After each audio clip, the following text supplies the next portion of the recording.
ദൈവനാമത്തിന് മഹത്വം ഉണ്ടാകട്ടെ. അനുഗ്രഹിക്കപ്പെട്ട ഈ വിശുദ്ധ ശബ്ദത്തിൻ്റെ പ്രഭാതത്തിനായി ഞാൻ ദൈവത്തെ സ്തുതിക്കുന്നു. കർത്താവിൻ്റെ പരിശുദ്ധ നാമം മഹത്വപ്പെടുമാറാകട്ടെ. ഇന്ന് നാം ചിന്തിക്കുന്നത് സ്വർഗസ്ഥ പിതാവിൽ നിന്ന് പ്രതിഫലം ലഭിപ്പാൻ ഞാൻ എന്ത് ചെയ്യണം എന്നുള്ളതാണ്. ആധാരവാക്യമായിട്ട് എടുത്തിരിക്കുന്നത് മത്തായിയുടെ സുവിശേഷം 6-ാം അധ്യായം 1-ാം വാക്യമാണ്. മനുഷ്യർ കാണേണ്ടതിന് നിങ്ങളുടെ നീതിയെ അവരുടെ മുമ്പിൽ ചെയ്യാതിരിക്കാൻ സൂക്ഷിപ്പിൻ, അല്ലാഞ്ഞാൽ സ്വർഗത്തിലുള്ള നിങ്ങളുടെ പിതാവിൻ്റെ പക്കൽ നിന്ന് നിങ്ങൾക്ക് പ്രതിഫലം ഇല്ല. പ്രിയ ദൈവമക്കളെ, ഇവിടെ മത്തായിയുടെ സുവിശേഷം 6-ാം അധ്യായത്തിൽ 3 പ്രധാനപ്പെട്ട കാര്യങ്ങൾ പറയുകയാണ്. ഭിക്ഷ കൊടുക്കുന്നതിനെ കുറിച്ചും അതുപോലെ പ്രാർത്ഥിക്കുന്നതിനെ കുറിച്ചും ഉപവസിക്കുന്നതിനെ കുറിച്ചുമാണ് അവിടെ പറഞ്ഞിരിക്കുന്നത്. കർത്താവായ യേശു ക്രിസ്തു ഭിക്ഷ കൊടുക്കണമെന്ന് ഉപദേശിക്കുകയല്ല, അതുപോലെ നിങ്ങൾ പ്രാർത്ഥിക്കണമെന്ന് ആദ്യമായി പറയുകയല്ല, ഉപവസിക്കണമെന്നും ആദ്യമായി പഠിപ്പിക്കുകയല്ല. പണ്ട് നിങ്ങൾ ചെയ്തുകൊണ്ടിരുന്ന കാര്യങ്ങൾ നിങ്ങളത് ചെയ്യുമ്പോൾ, ഇപ്പോഴും അത് ചെയ്യുമ്പോൾ, നിങ്ങൾ ഭിക്ഷ കൊടുക്കുമ്പോൾ നിങ്ങൾ എങ്ങനെ, നിങ്ങളുടെ മനോഭാവം അതെങ്ങനെ ആയിരിക്കണമെന്നാണ് ഇവിടെ പറയുന്നത്. ഇവിടെ പറയുന്നത് നിങ്ങൾ ഭിക്ഷ കൊടുക്കുന്നത് രഹസ്യത്തിലായിരിക്കണം. രഹസ്യത്തിൽ കാണുന്ന പിതാവാണ് നിങ്ങൾക്ക് പ്രതിഫലം തരുന്നത്. നിങ്ങൾ ഒരു കാരണവശാലും മനുഷ്യരിൽ നിന്ന് മാനം അന്വേഷിക്കരുത്. ഇന്ന് അനേകരും എന്തെങ്കിലും ആർക്കെങ്കിലും നന്മ ചെയ്യുമ്പോൾ മനുഷ്യരിൽ നിന്ന് മാനം ലഭിക്കാൻ ആഗ്രഹിക്കുന്നു. അത് നിങ്ങൾ ചെയ്യരുത്. ഒരു ദൈവത്തിൻ്റെ പൈതലിൻ്റെ സ്വഭാവം അതല്ല. ഒരു ദൈവത്തിൻ്റെ പൈതലിൻ്റെ മനോഭാവം വ്യത്യസ്തമായിരിക്കണം. അതുപോലെ പള്ളികളിലും വീഥികളിൽ നിന്ന് കപടഭക്തിക്കാർ ചെയ്യുന്നത് പോലെ എന്തെങ്കിലും ആർക്കെങ്കിലും കൊടുത്തതിന് ശേഷം നിങ്ങളുടെ മുമ്പിൽ കാഹളം ഊതിക്കരുതെന്ന് പറഞ്ഞിരിക്കും. പലപ്പോഴും നാം ഭിക്ഷ കൊടുക്കുന്നതിനെ കുറിച്ച് മാത്രമല്ല, ഇന്ന് ഈ അന്ത്യകാലമായപ്പോൾ ജനങ്ങളൊക്കെ എങ്ങനെയെങ്കിലും മറ്റുള്ളവരിൽ നിന്നും പണം അടിച്ചെടുക്കാൻ ആഗ്രഹിക്കുന്ന ആളുകളുമുണ്ട്. ചില ആളുകൾ അത് വളരെ സൂത്രത്തിൽ ചില കാര്യങ്ങൾ, കള്ളക്കഥകൾ പറഞ്ഞ് നമ്മുടെ കയ്യിൽ നിന്ന് പണം അടിച്ചെടുക്കാൻ ആഗ്രഹിക്കുന്നുണ്ട്. ഒരിക്കൽ ഒരു മനുഷ്യൻ ഞങ്ങൾ താമസിക്കുന്ന പാഴ്സണിലേക്ക് വന്നു. അതിരാവിലെ 6:30 വന്നിരിക്കുകയാണ്. 6:30 വന്നിട്ട് അദ്ദേഹം ഹെൽമെറ്റ് പോലും ഊരുന്നില്ല. അദ്ദേഹം പറയുകയാണ്, പാസ്റ്ററെ, എനിക്ക് എനിക്കൊരു എൻ്റെ കാരണമുണ്ട്, അതിൻ്റെ കൂടെ എനിക്ക് ഗൾഫിൽ പോകണമെങ്കിൽ ഒരു 3500 രൂപയുടെ കുറവുണ്ട്. അതുകൊണ്ട് ആ 3500 രൂപയുടെ കിട്ടിയെങ്കിലേ എനിക്ക് പോകാനുള്ളൂ. പാസ്റ്റർ ഒന്നുകൊണ്ടും വിഷമിക്കണ്ട, ഞാൻ അവിടെ ചെന്നാൽ ഉടനെ എൻ്റെ ഭാര്യയുടെ കയ്യിൽ ഞാൻ കൊടുത്തയക്കാം. അപ്പോൾ എനിക്കൊരു സംശയം തോന്നി. അദ്ദേഹത്തിന് പോകാനുള്ള യാതൊരു കാര്യങ്ങളും അദ്ദേഹത്തിൻ്റെ കയ്യിൽ അതിനുള്ള രേഖകളൊന്നുമില്ല. ഞാൻ പറഞ്ഞു, താങ്കളുടെ ഫോൺ നമ്പർ ഇനി തരികയാണെങ്കിൽ നമുക്ക് അതിനെക്കുറിച്ച് ചിന്തിക്കാമെന്ന് പറഞ്ഞു. അപ്പോൾ അദ്ദേഹം എന്നെ ആകെപ്പാടെ ഒന്ന് നോക്കി, ഒന്ന് പരിങ്ങി. അതിനുശേഷം ഫോൺ നമ്പർ ഞാൻ തരാം, അത് സ്കൂട്ടറിൽ ഇരിക്കുകയാണ് എന്ന് പറഞ്ഞ് പോയി. പെട്ടെന്ന് സ്കൂട്ടർ സ്റ്റാർട്ടാക്കി ഓടി പോകുന്നത് കാണാൻ കഴിയും. പ്രിയ ദൈവമക്കളെ, ഇതുപോലെ കള്ളക്കഥകളും കൊണ്ട് ആളുകൾ വരാൻ സാധ്യതയുണ്ട്. എന്നാൽ സ്വർഗത്തിലെ ദൈവത്തിൻ്റെ വചനം പറയുന്നത് നമ്മൾ ഭിക്ഷ കൊടുക്കണം, ഭിക്ഷ കൊടുക്കണം. പക്ഷേ അത് മറ്റുള്ളവരുടെ മുമ്പിൽ കാഹളം ഊതിക്കാൻ വേണ്ടി അല്ല ചെയ്യേണ്ടതെന്ന് നമുക്ക് കാണാൻ കഴിയും. അതുപോലെ പ്രാർത്ഥിക്കുമ്പോഴും അതുപോലെ തന്നെയാണ്. രഹസ്യത്തിലുള്ള നമ്മുടെ പ്രാർത്ഥന സ്വർഗത്തിലെ ദൈവം രഹസ്യത്തിൽ കേൾക്കുകയും നമുക്ക് പ്രതിഫലം തരികയും ചെയ്യും. എന്നാൽ പ്രാർത്ഥിക്കുമ്പോൾ കപടഭക്തിക്കാരെ പോലെ ആകരുതെന്ന് പറഞ്ഞിരിക്കുന്നു.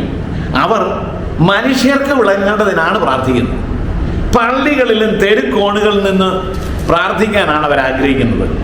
അതുപോലെ എന്നാൽ കർത്താവ് പറയുന്നത്, അറയിൽ കടന്ന് വാതിലടച്ച് രഹസ്യത്തിലുള്ള പിതാവിനോട് പ്രാർത്ഥിക്കുമ്പോൾ രഹസ്യത്തിൽ നമ്മുടെ പ്രാർത്ഥന കേൾക്കുന്ന പിതാവ് നമുക്ക് പ്രതിഫലം തരുമെന്ന് മാത്രമല്ല, പ്രാർത്ഥിക്കുമ്പോൾ നമുക്ക് ഈ അർത്ഥമില്ലാത്ത ആവർത്തനങ്ങൾ ആവശ്യമില്ല.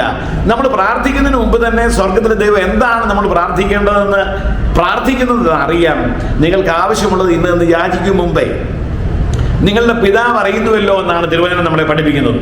നമ്മൾ കർത്താവിനെ സല്യൂട്ട് ചെയ്യുന്നത് ഇവിടെ പറഞ്ഞിരിക്കുന്നത് സ്വർഗസ്ഥനായ ഞങ്ങളുടെ പിതാവേ എന്ന് സംബോധന ചെയ്താണ് നമ്മൾ പ്രാർത്ഥിക്കേണ്ടതെന്ന് പറഞ്ഞിരിക്കുന്നു. മാത്രമല്ല, ദൈവത്തിൻ്റെ നാമം, ദൈവത്തിൻ്റെ രാജ്യം, ദൈവത്തിൻ്റെ ഇഷ്ടം, ഇതിന് വേണം നമ്മൾ കൂടുതൽ പ്രാധാന്യം കൊടുക്കാമെന്ന് എഴുതിയിരിക്കുന്നു.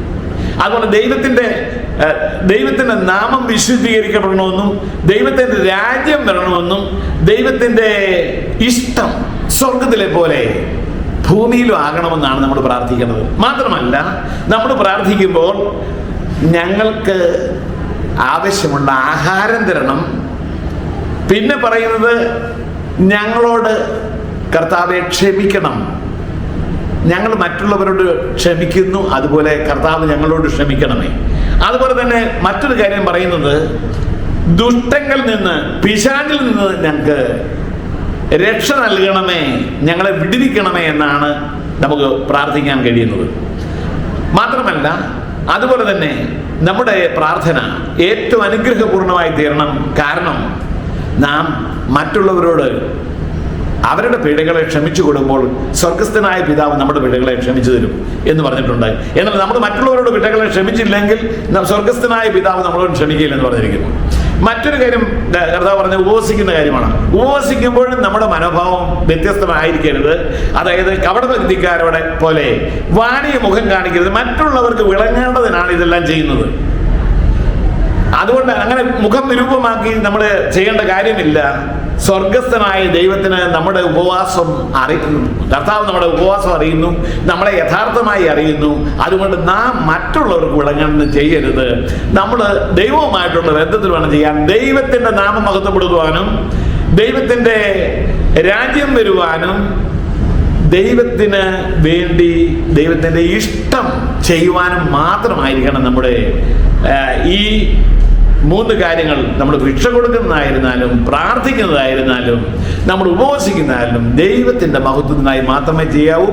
അങ്ങനെ ദൈവമഹത്വത്തിനായി പ്രവർത്തിച്ചുകൊണ്ട്, അങ്ങനെ നമ്മുടെ നല്ല പ്രവൃത്തികളെ സ്വർഗത്തിലെ ദൈവത്തിൻ്റെ മഹത്വത്തിനായി ചെയ്തുകൊണ്ട് ദൈവത്തിൻ്റെ മഹത്വം കരയേറ്റുവാൻ തരണം കർത്താവ് നമ്മളെ ഏവരെയും അനുഗ്രഹിക്കട്ടെ ഞാൻ പ്രാർത്ഥിക്കുന്നു.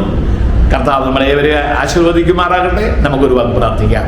കരുണാസമ്പൂർണനായ അടിയങ്ങളുടെ വാഴ്ത്തപ്പെട്ട ദൈവമേ, അടിയങ്ങളുടെ ഏറ്റവും അനുഗ്രഹിക്കപ്പെട്ട നല്ല മനോഭാവം എന്ന് പറയുന്നത് സ്വർഗത്തിലെ ദൈവത്തിന് മഹത്വം കരുതുന്നതായിരിക്കണമേ എന്നടികളെ യാചിക്കുന്നു. മനുഷ്യരിൽ നിന്ന് അടിയങ്ങളുടെ മാനം അന്വേഷിക്കുന്നവരായിരിക്കാൻ ഇടയാകരുതെന്ന് പ്രാർത്ഥിക്കുന്നു. പള്ളികളിലും തെരുക്കോണുകളിൽ നിന്ന് പ്രാർത്ഥിക്കുവാനും, അതുപോലെ തന്നെ മറ്റുള്ളവർക്ക് വിളങ്ങേണ്ടതിന് അടിയങ്ങൾ കർത്താവേ, മറ്റുള്ളവർക്ക് എന്തെങ്കിലും സഹായം ചെയ്തതിനു ശേഷം കാഹളം ഊതിക്കാൻ, അതുപോലെ തന്നെ അടിയങ്ങളുടെ ഉപവാസം കർത്താവിന് പ്രസാദകരമായി തീരുവാൻ മറ്റുള്ളവരുടെ മുമ്പിൽ വിളങ്ങേണ്ടതിനല്ല എന്ന് അടിയങ്ങൾ അറിയുന്നു. കർത്താവിന്റെ വിസ്തരങ്ങൾ അടിയങ്ങൾ സമർപ്പിക്കുന്നു. അടിയങ്ങളെ പൂർണ്ണമായി ദൈവത്തിന് സമർപ്പിക്കുന്നു. ദൈവത്തിന്റെ നാമം മഹത്വപ്പെടുവാനും കർത്താവിന്റെ ഇഷ്ടവടികൾ ചെയ്യുവാനും കർത്താവിന്റെ ഹിതപ്രകാരം ജീവിക്കാനും അടികളെ പ്രാപ്തരാക്കണമേ. പ്രാർത്ഥന കേട്ടതുകൊണ്ട് നന്ദിയുടെ സ്തോത്രം. യേശു ക്രിസ്തുവിൻ മഹത്വമുള്ള നാമത്തിൽ തന്നെ ആമേൻ. എല്ലാവർക്കും ഏറ്റവും അനുഗ്രഹിക്കപ്പെട്ട ഒരു വിശുദ്ധ ശബത്തിന്റെ ഇനിയുള്ള മണിക്കൂറുകൾ നേർന്നുകൊള്ളുന്നു. കർത്താവ് കൂടിയിരിക്കുമാറാകട്ടെ. ആമേൻ.